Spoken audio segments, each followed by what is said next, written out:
You're watching Squawk Live with me, Bruce Whitfield, on CNBC Africa, first in business worldwide. A recent move by Sushi Yasuda, high-end Japanese eatery in New York, prohibits customers from leaving gratuities because the restaurant raised menu prices by roughly 15% to cover the staff salaries. It's prompting a discussion as to whether or not there should be a no-tip movement and whether or not it has finally reached, yes, a tipping point. Have either of you ever been waiters? No. Hey? Oh, No. You've never had to work a day in your lives. Oh, come on, every day. That's not waiters. So what, have you ever left a generous tip? I tend to prefer to do that because, as I say, a lot of people are students and, you know, and What is an acceptable tip? What is a generous tip? And what is a...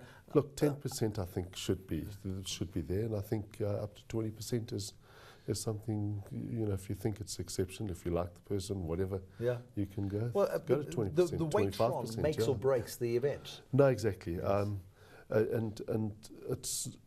And I don't judge it whether there's been a disaster or not. It's just how they deal with the disaster. Absolutely. All of that, that's also about the quite experience. important. Yeah, no, exactly. What about you? It's a pity that the waiter has to take the heat if the food is not what one expected. Absolutely. But if it's disastrous and the waiter is totally incompetent, I will not leave a tip. I think that's important. It's a hard thing to do, isn't it, to not leave a tip? But I have done it before with an explanation. I'll mention it mention it to the maitre d' or the manager and say, I want you to know.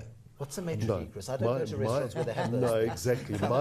My sense is if you're not going to leave a tip, you're not going to come back there ever. Because you never know what they're going to do to the food.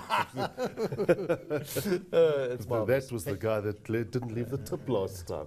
I have just to answer the other part of your question, what was the maximum? The maximum was once about 25%, and that is because we'd had such a jolly night that I think I made a mistake in my calculations. Exactly right. It was so good we decided, too late to go back, it was okay. Precisely. There is the chief executive of a large company on the JSE whose PR guy once disclosed to me in a bad and weak moment, I won't disclose the identity of these individuals, that his boss gives only 10%. Come hell or high water, he gives only 10%. The PR guy, who's got absolutely no money, is generous to a fault. He says maybe that's why the CEO is as rich as he is and why he is as poor as he is. Let's get back to the market. Time to see the week's gainers and losers. And there's a fairly clear-cut story this week. If you look across the top 100 shares listed on the JSE, the top winners dominated by the gold shares. The gold price, which will make Chris Hart very, very happy, has had a really good resurgence. And it's lifted the marginal player Sibanye by 22%. Anglo Gold up 11%. Goldfields, despite a big 10% pullback today, still in positive territory week on week. Goldfields came out with results today, somewhat disappointing, plus, of course, the admission from Nick Holland, the chief executive, that he may forego his bonus because of the badly structured empowerment deal that empowered people that have been to jail in the past. It's not something that's covered them with glory. No. You're a happy gold punter this week. Well, these are the dogs. Platinum has also done quite well recently, and you know it's those two sort of sectors that, how can I say, the bearish raucous cacophony got the loudest by the end of June, etc. And you know, certainly my contrarian nose says. Is it time to bail out of gold now? My sense is stick around. Okay. Stick around. This is.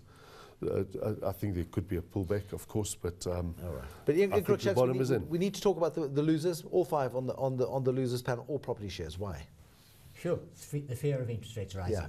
I think that is that simple, isn't it? Yes, and just if I can just add in something on the gold sector side, if we look at high this year to where they are now, it's still quite low. Oh, and I think that is this just a dead cat bounce? It might well be, and that's why I would not be a holder for too long, despite this may be exciting for a matter of days only. Yes, but a quick thought on property shares worth a punt, or are we getting away from property shares?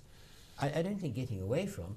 There's going to be a buying opportunity, but with the threat of higher interest rates, I would tend to wait, really. There we go. At that point, we will leave it. Ian Cruikshanks, nice to see you. Thank you very much for coming in this evening, late in the middle of the night. And Chris Hart, as always, thanks. Nice to see you as well. Chris Hart got a big smile on his dial, courtesy of his gold prediction coming through. My thanks to my guest, the independent analyst, Ian Cruikshanks, and to Chris Hart from Investment Solutions. We'll continue to have a look at all the big market moves and all the trading issues next week, same time, same place.